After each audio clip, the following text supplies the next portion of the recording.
Service in Greenville, Spartanburg has issued a severe thunderstorm warning for eastern Abbeville County in upstate South Carolina, northwestern Greenwood County in upstate South Carolina, until 5 p.m. Eastern Daylight Time. At 4:36 p.m. Eastern Daylight Time, a severe thunderstorm was located 4 miles southwest of Abbeville, moving north at 55 miles per hour. Hazard, 60 miles per hour wind gusts and quarter-size hail.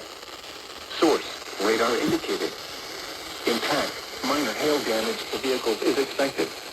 Expect wind damage to trees and power lines. Locations impacted include Abbeville, West, Donald, Hodges, Shoals Junction. Move to an interior room on the lowest floor of a building.